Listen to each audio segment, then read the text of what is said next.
মেয়েদের রাত দখল, এই ডাকে গর্জে ওঠো মালদাবাসী। একের পর এক প্রতিবাদী স্লোগান তুলে মিছিল নিয়ে মালদার শহরের পথে পথে।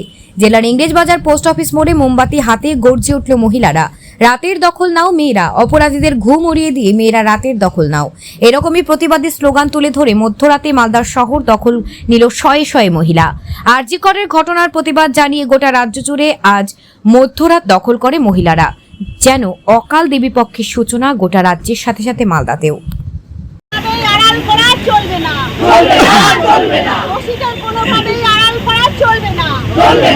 শাস্তি দিতে হবে, দোষীদের দৃষ্টান্তমূলক শাস্তি দিতে হবে,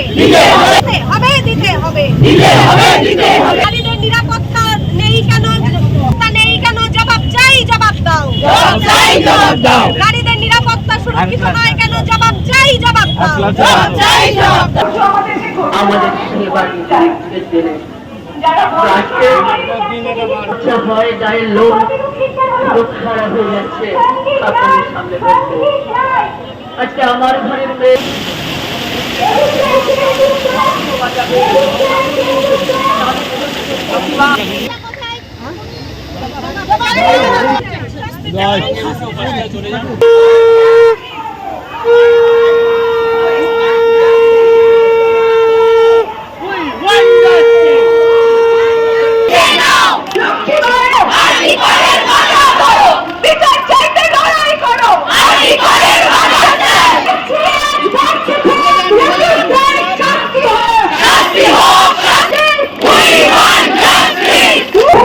আমি একজন মার জায়গা থেকে দেখছি, আমারও মেয়ে আছে, আমি জাস্টিস চাইছি, আর কিছু তার জন্যই আমি এখানে এসেছি।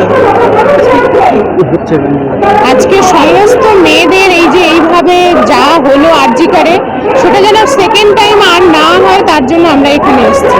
মেয়েটা যে কি মানে আসল সত্যিটা বেরিয়ে আসবে, এটা আমরা চাইছি। কালপ্রিট ধরা পড়ুক, এটা আমরা চাইছি। অ্যাজ এ মা আমরা তো আমাদের মেয়েকে খুঁজে পাবো না, কিন্তু যা দোষীদের শাস্তি হলে আমাদের এটাই পরম শান্তি। সেটা আমার কিছু বলার নেই, আমি একজন মা হিসাবে এখানে আসছি। শুধু একটি ঘটনা তো নয়, বিগত কয়েক বছরে আমরা এরকম প্রচুর ঘটনা দেখেই চলেছি, কিন্তু তাদের বেশিরভাগই দেখেছি যে প্রমাণের লোপাটের অভাবে কিংবা কোনো রকমের অনাচারের কারণে কেউই শাস্তি পাচ্ছে না, কোনো দোষী। কাজেই এটা আমরা সমবেত হয়ে সমস্ত অত্যাচারের বিরুদ্ধে, অনাচারের বিরুদ্ধে, রাজ্যের যে অনাচার সৃষ্টি হচ্ছে, আজকে শুধু ধর্ষণ নয়, নারীরা পড়াশোনা করে উচ্চশিক্ষিত হয়ে বেকার হয়ে ঘুরে বেড়াচ্ছে, জীবনে সেই অন্ধকারও কম নয় আমাদের। সেই সব অনাচারের বিরুদ্ধে, সমস্ত কিছুর বিরুদ্ধে আমরা একত্রিত হয়েছি। ধর্ষণ তো রয়েছে, সেটার দোষিত আমাদের শাস্তি চাই, তার সাথে আমাদের রাজ্য সরকারের যে অনাচার, সেই সমস্ত প্রতিবাদে সমবেত হয়েছে।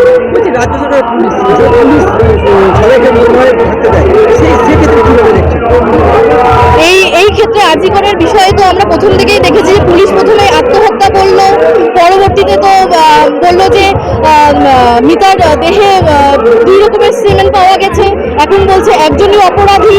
কাজেই তারপর ভাঙচুর হলো, এই সমস্তটা প্রমাণ লোপাটের ব্যবস্থা দেখছি। এই সমস্তটা দেখার পর পুলিশ ব্যবস্থার উপর কোনো আমাদের আস্থা নেই।